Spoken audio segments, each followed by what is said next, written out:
All right. Good morning. Good afternoon, everybody. My name is Gabe Gonzales, and this is Mingle. We are here live on Facebook, YouTube, and Twitter. My name is Gabe Gonzales. I'm the ACE Family Engagement Specialist, and with me, as always, is Miss Barbara Chase, our Family Student Support Counselor. Barbara, how are you today? I am doing wonderfully. Thank you, Gabe. How are you? I'm good. I'm good. Let's get this thing going. Yes, we apologize. We had some technical difficulties. So everybody who stuck with us and waited patiently while we figured all this stuff out, we appreciate you so much.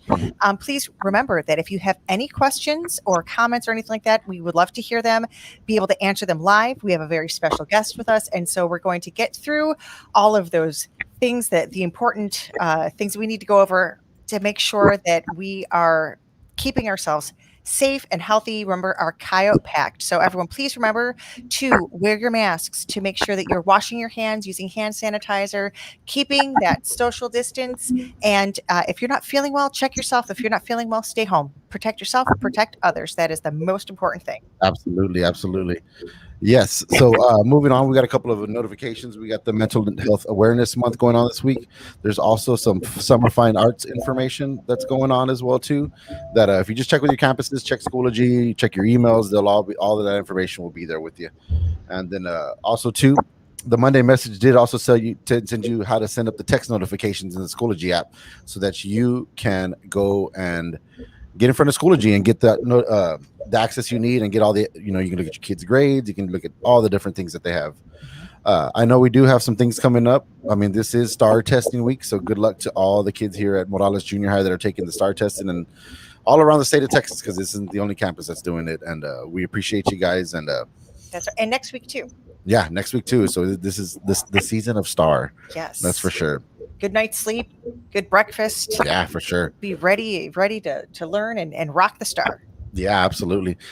So one person, we're just going to kick this off and we're going to get it, because I really enjoy talking to this gentleman right here. I feel I can see his passion, and I can see how much he cares about the students and like that. So I would like to introduce our guest for today, and that is Dr. Lopez.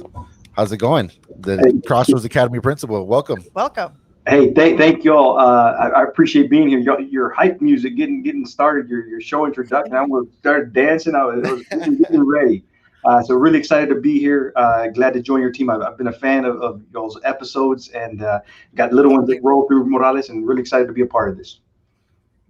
Yes, awesome. Welcome. Thank you very much. So while you're doing that, why don't you go ahead and tell us a little bit about yourself? Okay. Yeah. Excellent.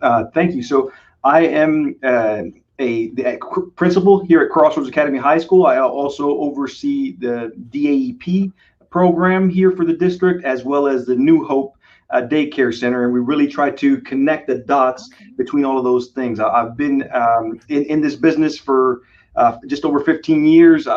Just got my 10-year pin from the district. And so I'm a product of Uvalde CISD, a former graduate of what was then Excel Academy High School. I got to train up under Dr. Harrell, who's now our superintendent, obviously, and he's been a really close mentor to me to this point in my career. I'm really excited at the passion, energy he brings, and I'm glad you mentioned that, because that's really something I try to emulate and I try to work at, is to bring that fire and excitement to motivate our students to continue forward, to continue their trajectories in education. Definitely. I mean, and it's all about being successful, and that's, I think, part of the goal of Crossroads Academy. I know is it's geared towards some of the students who struggle, but we want to help find them in their struggle, meet them where they're at, and help them be successful. So can you tell us a little bit about what exactly is Crossroads Academy? Crossroads Academy is the new alternative school here in the district. We officially established as a school in the 2019-2020 school year. So we're wrapping up here our second school year. We are built to work with 100% at-risk student population. And so this is a school for students who may potentially be on a pathway or considering dropping out, may have already dropped out and left school, or are just not finding their niche at the traditional high school. This is a place where they are able to kind of find that support. We're really built around a team that values three things: love, high expectations and restorative education. And when we say love, we really mean we wrap our arms around each individual student. We plan together with them. We work with their families. We know their homes. We go to their homes very often. We know their workplaces. And so we really try to do everything possible to help our students through, especially students as they've encountered challenges and obstacles in their pathway. That's awesome. So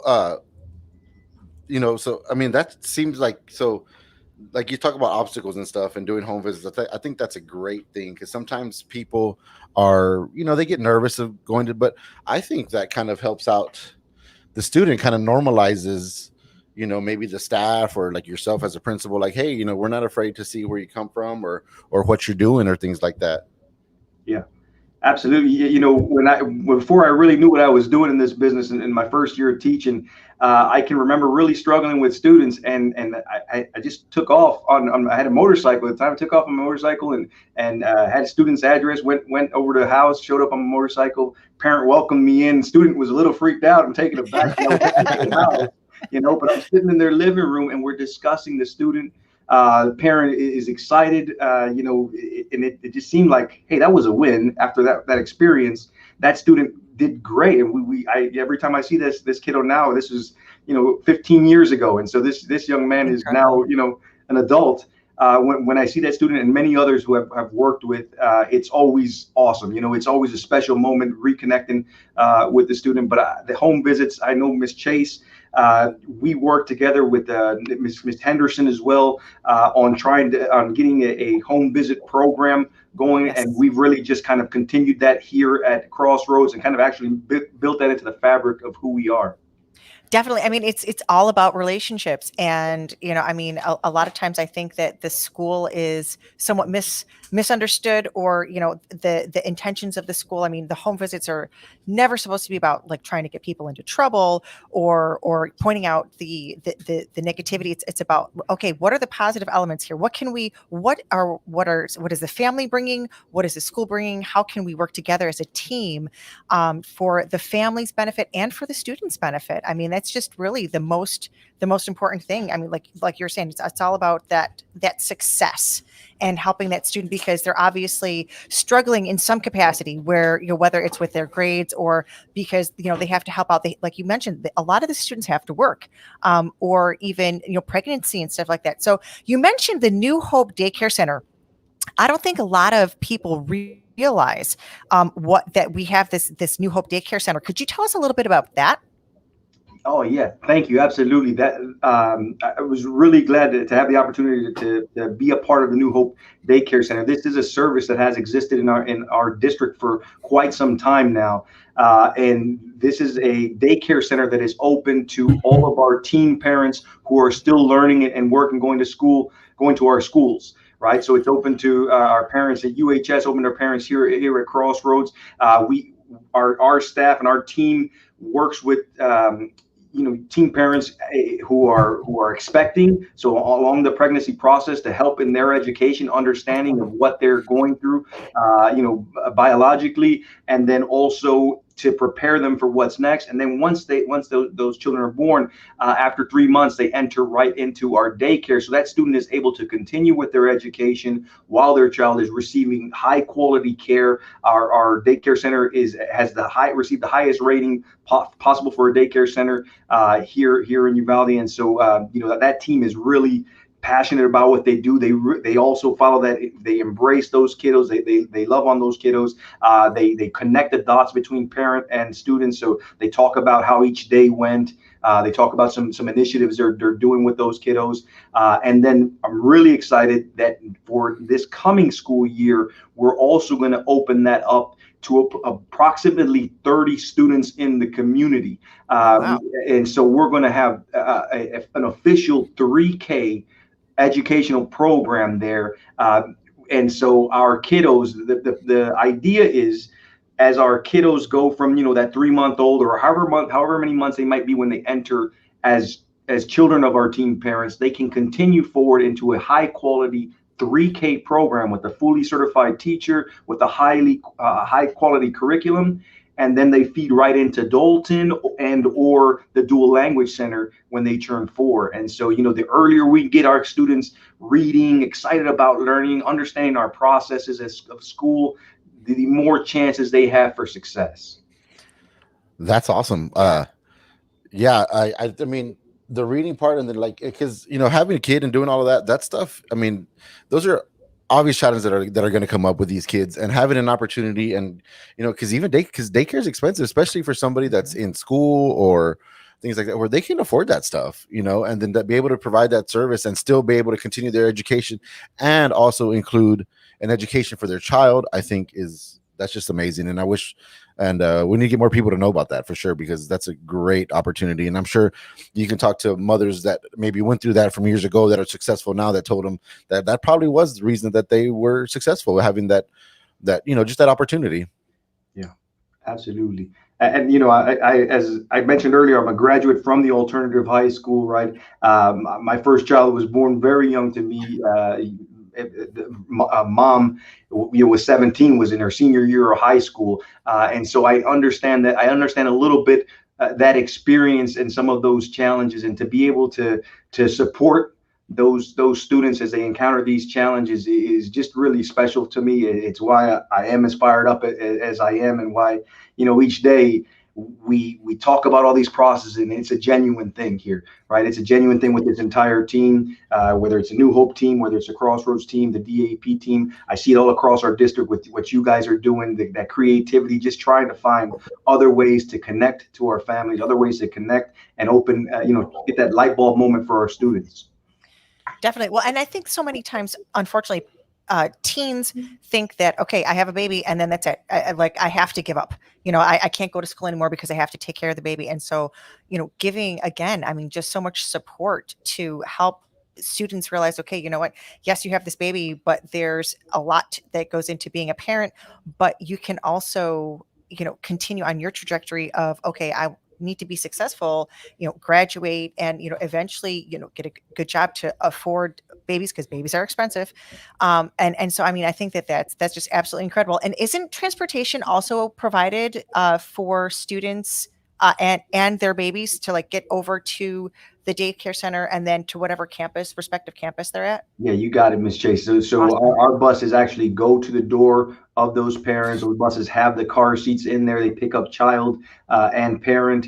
They are then bused to the New Hope Daycare Center, where they're received by our staff. Then that student goes back to the campus, and then we have scheduled meetings with that parent and those daycare members throughout the week, where they get updates and reports, and it is very common for our team to be sending out messages and things like that to the parent, just to give them updates. This is going on, they're learning these kind of things, or we're covering a lesson. And so it's really connected. It's a really connected part of our process, and really special, something that you do not see very often in school districts our size, in rural school districts. This is something that you see maybe like in San Antonio's and Houston. So the fact that Dr. Harrell, our school board, and the leadership team keeps something like this at the forefront, and it allows it. It's just a real special thing for our community. It speaks about who we are as Coyotes and Lobos. Definitely. So what is there, with going back to Crossroads, is there an enrollment process? I mean, how does someone figure out okay, I think Crossroads would be right for me, or are there eligibility requirements for Crossroads? Yeah, yes. So we do serve students who are 16 years of age to under 21 at the start of the September school year. And so we do also open up. So if a student does turn 16, like if I had a student that turned 16 April 5th, and they were interested, they could start that process. Okay. They have 2 other criteria. They have to have sophomore standing, which in UCISD is 7 credits or more. And they have to have 1 STAR test complete. Okay. One of the 5 state EOC STAR tests complete. The last thing is they need to be referred by the UHS administrator. We work with Mr. Barbosa, the vice principal from UHS. He'll take this information from counselors. So interested parents would reach out to Mr. Barbosa, would reach out to their counselor to try to get in touch with Mr. Barbosa and set up a meeting around potentially getting a referral over to Crossroads. At that point, they come over, they have an interview with me where we talk about what Crossroads is, and see if it's a good fit for that student, and then we move forward. Our model was built around one of the most successful alternative schools in our region, ACE Academy in Northeast ISD here in San Antonio, but we tailored it specifically to fit the needs of Uvalde CISD. So whereas I think they require something like 13 credits and 3 STAR tests, we wanted to make sure we open more doors to more students and kind of remove as many barriers as possible while still allowing for us to ensure we can successfully meet accreditation and all those things. Sure. So is their school day just like a regular high school student's school day? No, we are very much an alternative, right? And so we follow a self-paced learning model. So basically, if we have 75 students enrolled, we have likely 75 different plans and individualized learning plans going on at the same time. Wow. Right? So we don't have a period 1 history or period 5 algebra. We do have specific face-to-face courses for our STAR prep, for our end of course exams, which meet throughout the year. We do project-based learning around those EOCs. So it's not just, sit down and do worksheets, but we actually create projects that are collaborative with students and their peers, collaborative with students and the instructor. And there's always a final product that is then presented by the student. And so this just builds right into the STAR preparation and the learning process. That's very different. We don't have a bell that rings every 45 minutes and students are switching from one room to another. Students have a mentor teacher. Every student that comes to Crossroads is assigned one of our 5 teachers, becomes their mentor. Our mentors we're very fortunate. We can work on a level maybe 12 to 15 to 1. So there's a lot of availability. Our mentor teachers, again, are connected with those students. They're calling, they're texting, they're using Hangouts. They know their parents. They're in communication with those parents on a consistent basis. So it's a high level of support because we are working with students who often go through some extreme challenges and circumstances. And so we need to do everything we can to help support them through those processes. And then let them know, like you said earlier, that education is achievable. There's resources like us available to them to help them throughout the way. And sometimes when you follow those alternative pathways, part of our work is to really highlight, okay, this is the support you have at this level. And then, our goals is to extend that to the colleges. And we've done a good job with that. We also do a lot of work with our employment sector, our business sector here, to try to reach out and make sure we make those network connections for our kiddos to take that next step beyond high school. That's awesome. Because like you talked, the word I heard you say there was challenges. And some of these kids have some pretty good challenges that I'm sure that they have to face, and having the opportunity and, like you said, having that alternative or resource to be able to still graduate and still, because some kids are probably living adult lives at this point, and still being able to get their education, I think is super important. One of the next questions I have is what is the Footsteps program? Oh yeah, awesome. Yeah, I presented on the Footsteps program at the last board meeting. This is a new initiative. So based off this, we have had success. So last year we were scheduled to have 40 graduates at Crossroads, and we actually hit 60. Our goal was 40, we hit 60. This year it's 40 again, and we're on track to come very close to that or reach that. And so we've had some success even through the pandemic. And at the same time, in the entire country and entire world, schools are being really challenged to how to respond to students who are detached, how to respond to students who have fallen behind. And so we have a little niche of expertise here in working with those type of students. And so Footsteps is a pilot program that we've developed here and presented to the Uvalde High School and our leadership team, and how we can help other campuses to support some of those students. And we've started with a small group of high school students from UHS. Those students remain UHS students, but they're working with our team directly. So it's like we're a satellite campus for those students. And then we get them caught back up, and come August, the goal is that they're back to being eligible for UIL activities, whether they're, we have some that are interested in joining sports teams again, maybe been out of the sports for a year or so because of some of the ups and downs they might have had. And our goal is to get them caught up here at Footsteps, to get them back on track, to build up their spirit, and then to have them go back and be successful at their home campus.